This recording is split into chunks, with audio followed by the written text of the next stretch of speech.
नमस्कार दोस्तों, अनिल मेहंदी रत्ता सर की क्लास में एक बार फिर से आप सबका स्वागत है।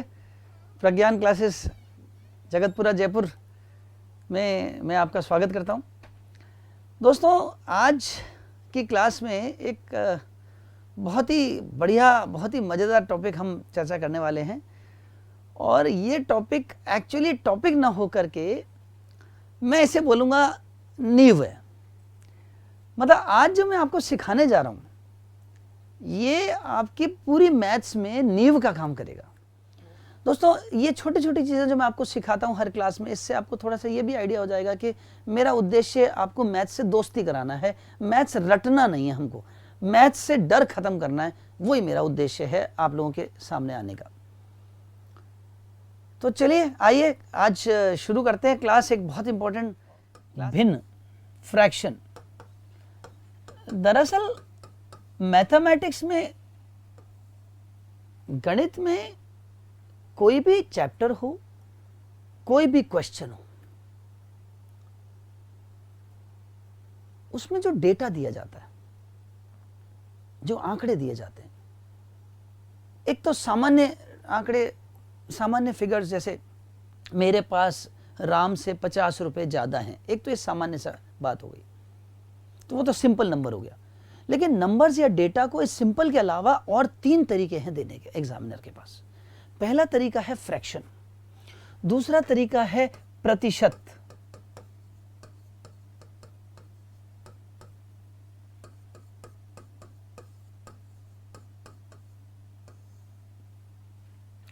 और तीसरा तरीका है ratio.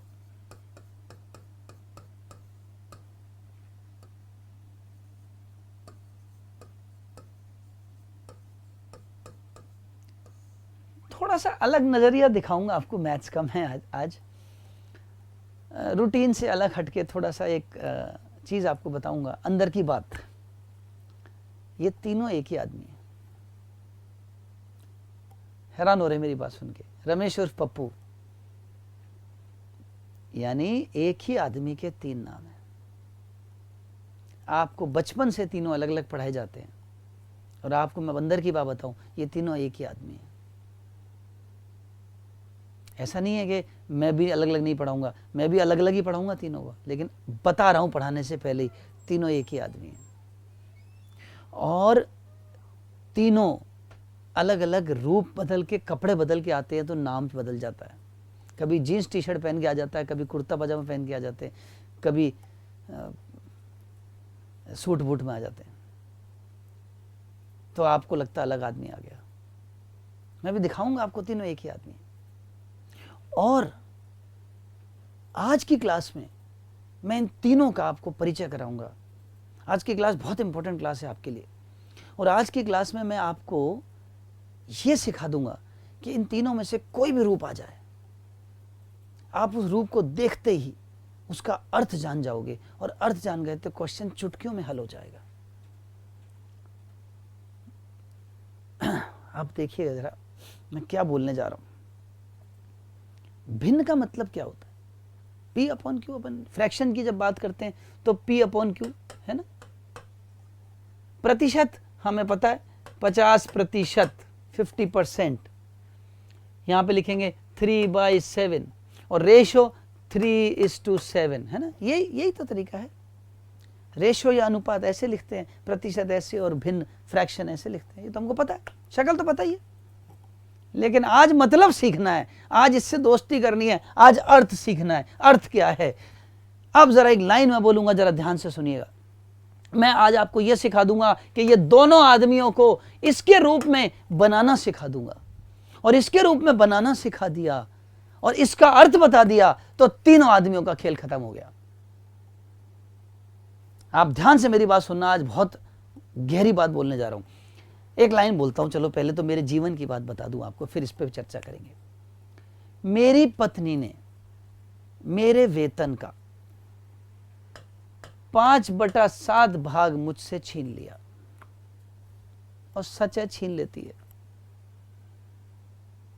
My wife snatched away 5/7 part of my salary. मेरे वेतन का, मेरी कमाई का 5/7 भाग, 5/7 पार्ट मुझसे छीन लिया। इसका अर्थ बताओ। एक दिन ऐसी क्लास में पूछ लिया मैंने एक बच्चे से, मेरी पत्नी ने मेरे वेतन का, अब मेरा तो दर्द है, पीड़ा है तो निकल जाती कभी कभी मुंह से, मेरी पत्नी ने मेरे वेतन का 5/7 भाग मुझसे छीन लिया, बता इसका अर्थ। हरीश तू बता। खड़ा हुआ, गुरुजी आप नाराज मत होना, आपकी पत्नी बहुत खराब है। मैंने बोला बच्चे गणित का अर्थ बता, जीवन का मत बता। तो अब सुनिए इसका अर्थ क्या है। जब आप किसी भिन्न की बात करते हो, जरा एक नया एंगल दिखा रहा हूं, नजरिया देखिएगा। जब आप किसी फ्रैक्शन की बात करते हो, भिन्न की बात करते हो, तो उस फ्रैक्शन में जिस चीज की बात करते हो, जैसे यहां किसकी बात कर रहे हो, पत्नी के छीनने की, पत्नी ने छीना, तो जिसकी बात करते हो, जो बात करते हो, वो हमेशा ऊपर वाला राशि होती है, ऊपर वाला नंबर होता है। जैसे अगर मैं आपसे कहूं मेरी पत्नी ने मेरे वेतन का 5/7 भाग छीन लिया, तो आप कहना सर आपकी पत्नी 5 रुपए छीन ले गई आपसे, आपकी पत्नी ने आपसे 5 रुपए छीन लिए। अच्छा ठीक है, ये बात समझ में आ गई साहब, जिसकी बात कर रहे हैं ऊपर वाली राशि। फिर ये क्या है, पत्नी ने जो छीना, कहां से छीना, किसमें से छीना, वेतन का छीना ना, जिसमें से बात करते हैं वो नीचे वाली राशि होती है, यानी टोटल राशि। तो आज के बाद फ्रैक्शन का अर्थ जरा सीखिएगा। आपको आइडिया नहीं है इस बात की गहराई, जब क्वेश्चन में हल करने जाऊंगा तो आप हैरान रह जाओगे। कोई ट्रिक, कोई फॉर्मूला लगाए बिना लाभ हानि, प्रॉफिट एंड लॉस का क्वेश्चन, सिंपल इंटरेस्ट का क्वेश्चन, स्पीड टाइम डिस्टेंस का क्वेश्चन, एज का क्वेश्चन, एवरेज का क्वेश्चन, कोई चैप्टर हो, परसेंटेज चैप्टर का क्वेश्चन, फ्रैक्शन चैप्टर का क्वेश्चन, नंबर सिस्टम का क्वेश्चन, चुटकियों में हल होगा। अभी देखना। तो ये जिसकी बात करता है वो हमेशा ऊपर वाली वैल्यू होती है, जिसकी बात की जा रही है, जिसकी बात की जा रही है,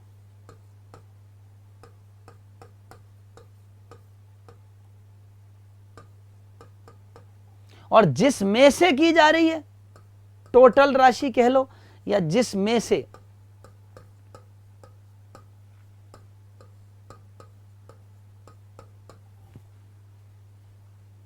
ऐसे पता नहीं चलेगा। मैं आपको एक करके दिखाऊंगा तब समझ में आएगा।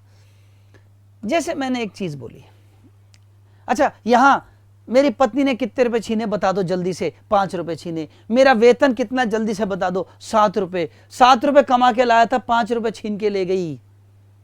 मेरे पास कितना बचा? कुछ नहीं बचा, 2 रुपए ही बचे सिर्फ। कुछ नहीं आता 2 रुपए में, 2 रुपए बचे। किस में से बचे? 7 में से बचे। किराया छोड़ देती खाली। अब सुनिए, एक क्वेश्चन एक बार एग्जाम में आया, मैं आपके सामने एक लाइन बोलूंगा, एक क्वेश्चन बोलूंगा, जरा देखिएगा।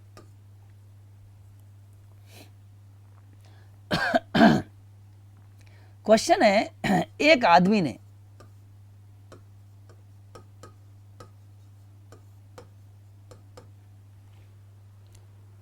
कुछ रुपया ब्याज पर लिया। बोल देता हूं लिखने के बजाय, एक आदमी, समय बचेगा।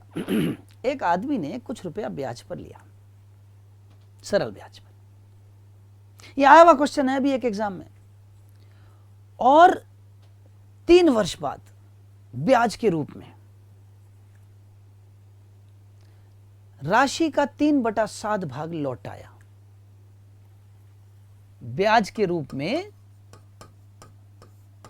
राशि का 3/7 भाग लौट आया।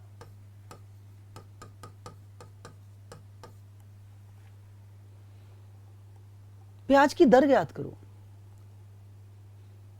अब आपसे एक बात पूछता हूं मैं, अच्छा इसको इंग्लिश में भी लिख दूं। आप में से जो लोग इंग्लिश मीडियम के अगर कोई बच्चे क्लास देख रहे हैं तो मैं इंग्लिश में भी बोल देता हूं, क्योंकि क्लासरूम में तो अलग अलग क्लास चलेगी, इंग्लिश मीडियम का अलग बैच चलेगा, हिंदी मीडियम का अलग बैच चलेगा, पर यहां तो सिर्फ आपका मेरा जरा वार्तालाप, गुफ्तगू हो रही है, तो दोनों भाषाओं में हो जाए। ही return back as simple interest 3/7 part of the principal.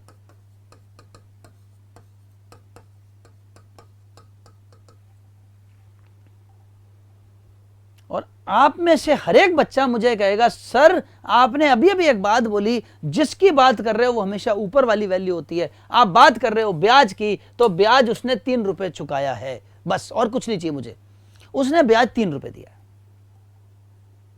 और कितने साल में दिया? 3 साल में दिया। तो 3 साल का ब्याज 3 रुपए, बस और कुछ नहीं चाहिए मुझे।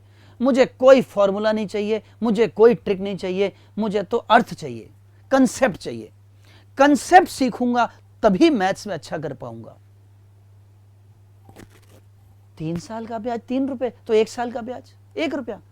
ब्याज तो हर साल लगता है ना, ब्याज का जो रेट होता है, जो दर होती है, वो तो 1 साल की होती है ना। तो 3 साल का ब्याज 3 रुपए, तो 1 साल का ब्याज 1 रुपया। लो जी, 1 साल का ब्याज आ गया। तो जो भी दर या रेट निकालनी है, परसेंटेज निकालनी है, रेट मतलब परसेंटेज, इसी की तो निकलेगी, 1 रुपए की तो निकलेगी। 1 रुपए तो ब्याज है, इस राशि, इसमें ब्याज 3 रुपए है, तो फिर ये 7 रुपए क्या चीज है भाई? ब्याज किस पर दे रहे हो? किस चीज का ब्याज? पैसे का ब्याज, रकम का ब्याज। तो ये रकम है, 7 रुपए वो पैसा है जो मैंने दिया आपको ब्याज पे। आपको मैंने 7 रुपए दिए थे, आपने 3 रुपए मुझे ब्याज के दिए। इस बात से एक पिक्चर और क्लियर हो गई। मिश्रधन कितना, अमाउंट कितना लौटाया? 10 रुपए लौटाए ब्याज समेत। हालांकि यहां उसका जिक्र नहीं हो रहा, ऐसी नॉलेज के लिए पूछ रहा था। अब 3 रुपए ब्याज 3 साल में है, तो 1 साल का ब्याज 1 रुपए है या नहीं है? है, क्योंकि सिंपल इंटरेस्ट है ना, सरल ब्याज है, वो तो हर साल सेम होता है। और 1 रुपए ब्याज ले रहे हो, किस पर ले रहे हो भाई? 7 पर ले रहे हो। 7 रुपए दिए थे, 1 रुपए ब्याज हर साल लूंगा। तो इसका परसेंटेज बता दो, प्रतिशत बता दो। ये तो बचपन से जानते हैं, किसी चीज की परसेंटेज निकालनी हो, जिसकी परसेंटेज निकालनी है उसको ऊपर रखते हैं, जिसमें से निकालनी है उसे नीचे रखते हैं, और इंटू 100 करते हैं। तो 1/7 इंटू 100, 14 सहित 2/7% आंसर आ गया।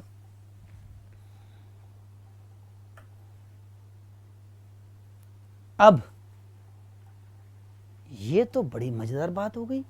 मैंने तो कहीं सिंपल इंटरेस्ट का फॉर्मूला ही नहीं लगाया। लगाया क्या? नहीं। कोई ट्रिक लगाई क्या? नहीं। कैलकुलेशन? वो भी नहीं। कैलकुलेशन भी नहीं। ये सिखाना चाहता हूं आपको, पूरे बैच को, और हमेशा, कि आप जब भी मैथ्स पढ़ें, कंसेप्ट सीखें, दोस्ती कर लें, रटे मत कृपया, प्लीज डोंट मेमोराइज, रटे नहीं। और कोई ट्रिक नहीं चाहिए मैथ्स में हमको। ट्रिक भूल सकते हैं, इंसान है, भूल जाएंगे। लेकिन अगर दोस्ती हो गई, कंसेप्ट, अर्थ सीख लिया, फिर चिंता नहीं। और अर्थ एक ही है दोस्तों, जो हर जगह लगेगा। ट्रिक तो हर जगह चेंज भी हो सकती है, ये तो फिक्स है। और एक चैप्टर की नहीं है, ये तो पूरी मैथ्स की है, कि ऊपर वाली राशि हमेशा वो होती है जिसकी बात कर रहे हो। मैं एक क्वेश्चन और करके दिखाता हूं आपको, फिर आपको इससे और ज्यादा दोस्ती हो जाएगी। चलिए एक क्वेश्चन और दिखाता हूं आपको। मेरी शादी 6 साल पहले हुई थी। अच्छा, ये भी एग्जाम में आया हुआ क्वेश्चन है, थोड़ी सी भाषा बदल रहा हूं बस।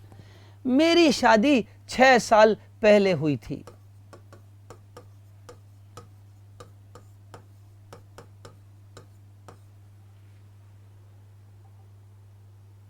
छह साल से छीन रही है मेरा वेतन। मेरी आज की आयु मेरी शादी के समय की आयु की 5/4 गुना है। माई प्रेजेंट एज, मेरी आज की आयु, वर्तमान आयु,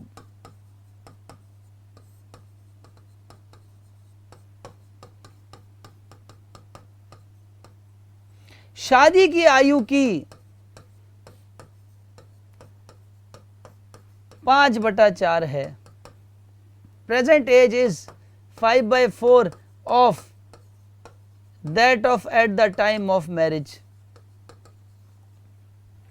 दोस्तों मुझे क्वेश्चन से मतलब नहीं है, मुझे तो ये बता दो इसमें से ये 4 क्या है, 5 क्या है, मुझे तो अर्थ बता दो। आप कहोगे गुरुजी बात किसकी कर रहे हो? आज की आयु की बात कर रहे हो, वर्तमान आयु की कर रहे हो। तो आज आप 5 साल के हो, आपकी वर्तमान 5 है, और जब आपने शादी की थी तब 4 है।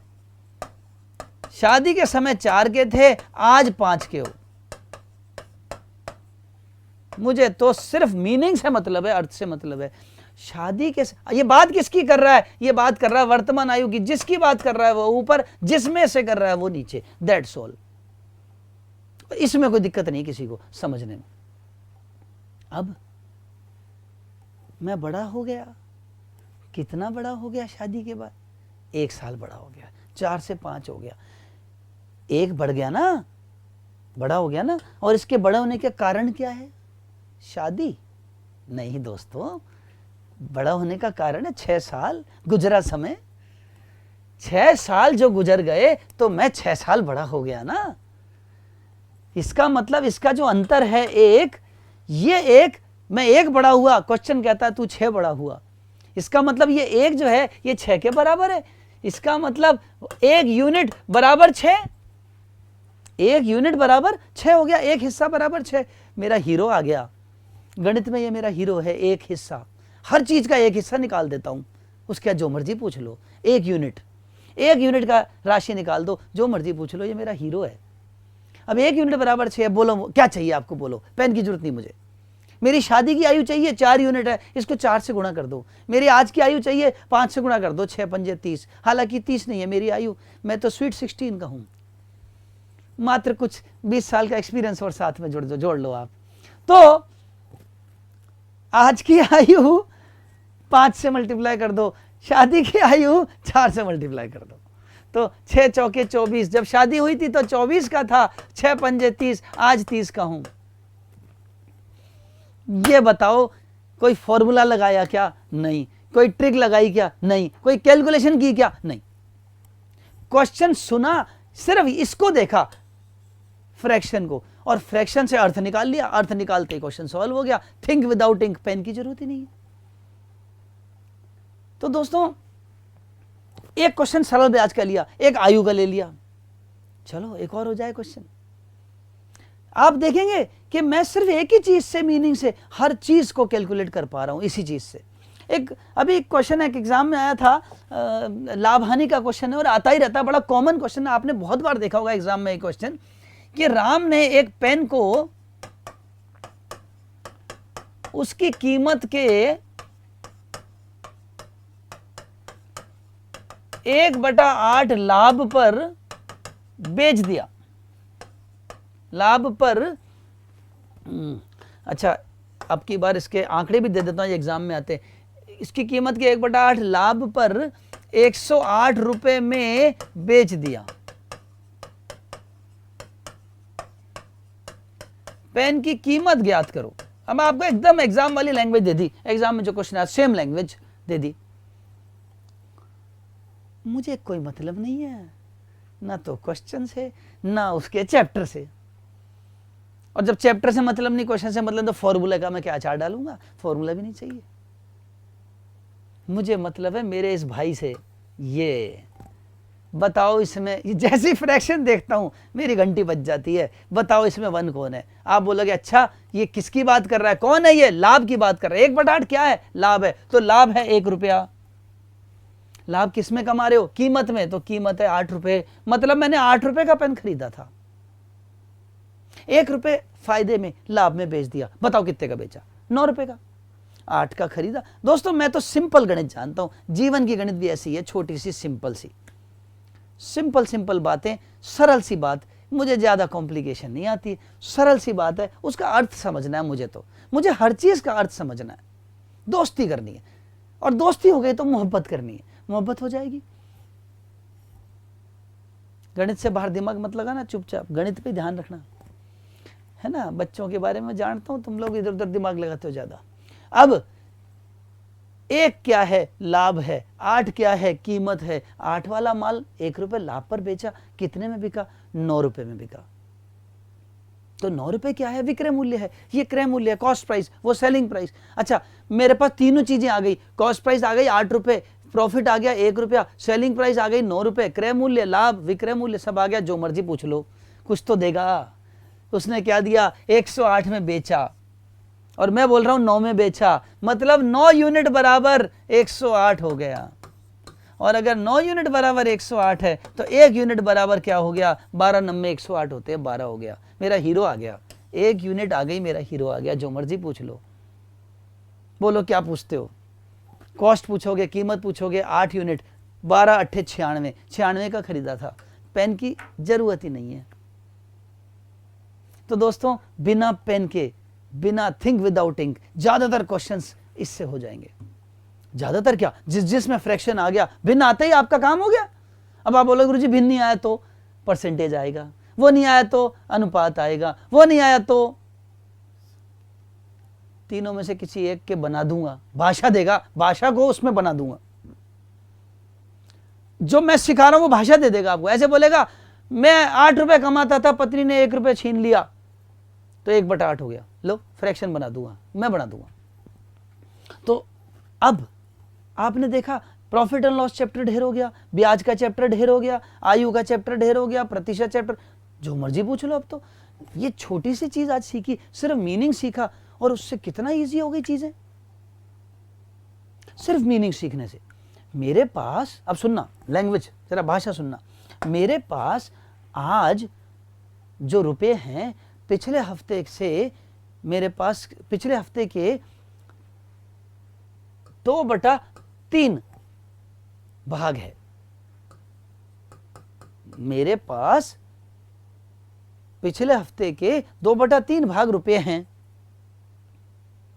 और 50 रुपए गंवाने के बाद मैं आज इस जगह पे पहुंचा हूं। अब देखिए, भाषा देखिए और मैं उसका अर्थ जानना चाहता हूं। आपके पास आज क्या है, इसमें से 2/3 क्या है, आज की रकम है ना, तो आज आपके पास क्या है, 2 रुपए हैं। कल क्या था, पिछले हफ्ते क्या था, 3 रुपए थे। कितने रुपए नुकसान खा गए, कितने गंवा दिए, 1 रुपया गंवा दिया, 1 गंवा दिया। और क्वेश्चन बोल रहा 50 रुपए गंवा दिए, मतलब 1 यूनिट बराबर 50 हो गया। मेरा हीरो आ गया, जो मर्जी पूछ लो।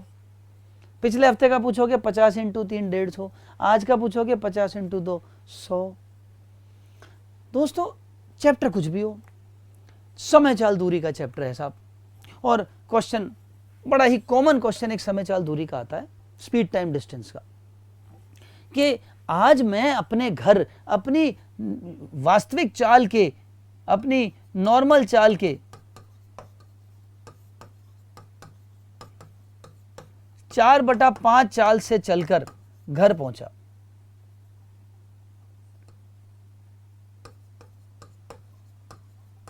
अब सिर्फ इस पहली लाइन से, अभी क्वेश्चन है इसके पीछे बहुत बड़ा, लेकिन पहली लाइन से एक बात क्लियर हो गई दोस्तों, तुम्हारी आज की चाल कितनी है बता दो। आज की चाल है 4, तुम्हारी नई चाल 4 है, तो पुरानी चाल कितनी होती है, 5 होती है। तो पुरानी चाल 5, नई चाल 4, 5:4 चालों का अनुपात आ गया, ये पुरानी और ये नई। और दोस्तों आगे आप मेरे से सीखोगे, समय चाल दूरी चैप्टर में एक बड़ी मजेदार चीज है, जो चाल का अनुपात होता है, जो रेशो होता है स्पीड का, टाइम का रेशो उसका उल्टा होता है। अगर स्पीड का रेशो 5:4 है तो टाइम का रेशो 4:5 होता है। और डिस्टेंस जो होता है वो स्पीड और टाइम का मल्टीप्लाई होता है, 5 चौके 20 होता है। बचा क्या, सारा तो पोस्टमार्टम हो गया। स्पीड आ गई, टाइम आ गया, डिस्टेंस आ गया, कुछ तो देगा, जो देगा वहीं फिट कर देंगे। तो आपने देखा हर चैप्टर मुट्ठी में आ रहा है। स्पीड टाइम डिस्टेंस, समय चाल दूरी की बात करो, चाहे आप लाभ हानि की बात करो, चाहे आप ब्याज की बात करो, प्रतिशत की बात करो, आयु की बात करो, नंबर सिस्टम संख्या पद्धति की बात करो, कुछ भी बात करो। दोस्तों बस यही मेरा आपसे अनुरोध, निवेदन भी है और इच्छा भी है कि मैं आपकी मैथ से दोस्ती करा दूंगा। और मैथ से दोस्ती उसके रटने या फॉर्मूला या ट्रिक से नहीं होगी, उसके अर्थ को समझ के होगी। फॉर्मूला ट्रिक कुछ नहीं सिखाऊंगा मैं आपको, no formula no trick. Simple आदमी हूं मैं, तो सिंपल अर्थ समझना चाहता हूं और वही आपको सिखाना चाहता हूं। तो आज के लिए इतना ही। आज की क्लास में आपने जो चीज़ सीखी है ये बहुत सॉलिड चीज़ है, बहुत गहरी चीज़ है। इसको हम इस्तेमाल करेंगे अगली क्लासेस में, आगे की क्लासेस में। तो तब तक के लिए स्वस्थ रहिए, खुश रहिए, पढ़ते रहिए। नमस्कार।